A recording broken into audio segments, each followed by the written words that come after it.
Hello, everyone. I'm Bo from Brutal Commentary, and today I'm going to be breaking down our next matchup for UFC Vancouver. In this one, we have our main card opener as Kyle Nelson takes on Matt Frevola. Nelson is 16-6-1 as a professional, 3-1-1 in his last five fights, while Frevola is 11-5-1 as a professional, 3-2 in his last five fights. Like at Nelson's last five, he fought Duho Choi to a draw, then went on a three-fight win streak, beating Blake Builder, then Francisco Padilla, and then most recently, last March, TKO'd Bill Algeo. Now, in his last fight, he lost via TKO to Steve Garcia last September, but, Steve Garcia is riding a hot streak right now, so no shame in the loss. Meanwhile, for Frevola, he was on a pretty good win streak, winning three fights, all of them by knockout. The best of those were his Ottoman and Zaitar win, and then his last win, which was a knockout win to Drew Dober back at UFC 288. So about 2 years ago, or May of 2023. Since then, on a two-fight skid, both by devastating knockout. First one was at UFC 295, where Benoit Saint-Denis head kicked him unconscious. And then in his last fight, which was last September, for Faraz Ham kneed Matt Frevola's fucking face off. It was honestly pretty brutal, but awesome to watch. And unless you're, a Matt Frevola fan. This is going to be a very kind of intriguing matchup. So this fight is at lightweight, which is kind of different for Kyle Nelson, as he's been a career featherweight for majority of his UFC career, as well as his career in general. Now, he's fought at lightweight a few times, only twice now in the UFC. This fight and about 3 years ago when he fought Jai Herbert and lost via decision. But looks like Nelson has decided to make the full move up to lightweight, as in the Steve Garcia fight, even though Steve Garcia coming in on short notice, Nelson missed weight for that fight. All right, I'm forgetting who came in short notice. I believe it was Steve Garcia who came in short notice to take on Kyle Nelson, but Nelson was the one who missed weight, which is, very odd. But yeah, it looks like Nelson has decided to fully move up to lightweight at this point. It's going to be kind of an interesting clash of styles. Nelson going to be the much more technical, rangy striker, while Frevola is the much stockier pressure wrestler / boxer. Looking at their skill sets overall, Nelson, kind of a jack of all trades, master of none. He has some good offensive wrestling, offensive grappling, and some good offensive striking. He's much better of a striker than he is the wrestler / grappler. Pretty good range striking, good takedown defense, and overall pretty good at using his kicks from range as well. I'd say his best attacks it would be his long range boxing. That's how he was able to hurt Bill Algeo, and eventually kind of led to the finish, just hurting him with long range strikes. And then when Algeo got hurt and started kind of doing the chicken dance and running around the octagon, you saw Nelson smartly and intelligently follow him while also kind of winging some shots. Now, granted, it's not the perfect, like just chin up in the air, swinging, going for the finish. But Bill Algeo was just far too hurt to fight back. As for Frevola, his style is kind of well known at this point. He is a pressure forward wrestler / boxer, just that classic boxer wrestler archetype. Now, that being said, Frevola does have some power in his hands, that's for sure. He recently unlocked it during this three fights win streak that he was on. Like I said, culminating in knocking out the ultra durable Drew Dober, which was at that time very impressive. But since then, this has been a pretty rough skid for Frevola. The problem with his style is he's always been a reckless fighter. I mean, you look at like the Terrence McKinney loss, and while Terrence McKinney is a one-rounder bust, he's a good one-round fighter. Or when he knocked out Frevola in what seemingly felt like just the second punch he threw. But again, that is the problem with Frevola's style. He's can be very defensively absent at times, especially when he's charging in at his opponent, or even just making certain mistakes. Like you saw Faraz Ham, for example, in Frevola's last fight, where he's able to put his hands behind Matt Frevola's head and line up the knee. You saw Matt Frevola never really attempted to fight the grips or fight the hands of Ziham, kind of let him get to that position. Now, I know part of this was Varazi Ham having much better wrestling and grappling, both offensive and defensively, than I'm assuming Frevola was expecting, but still. He just makes some bad defensive decisions.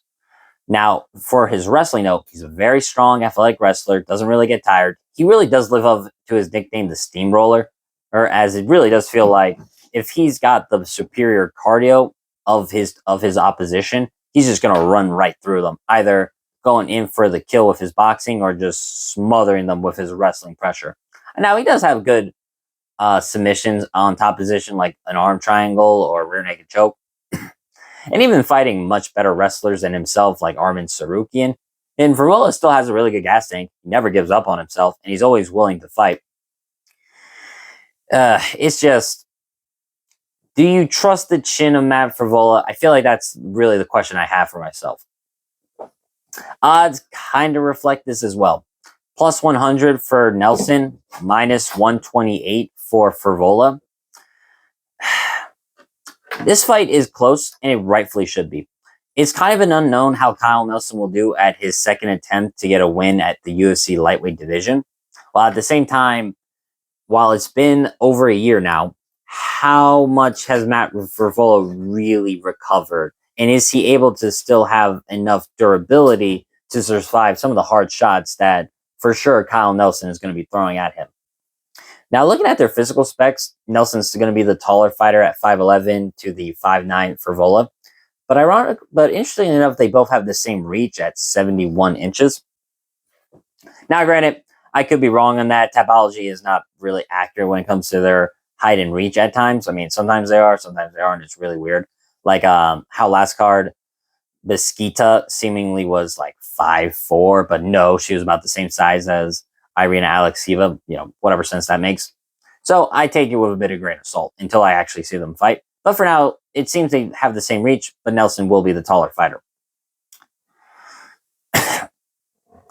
I really got to think. I actually give Kyle Nelson a really good shot here. I'm picking Kyle Nelson to win this fight.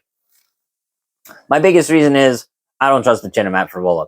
Getting brutally knocked out in his last two fights, one head kick, one knee to the face.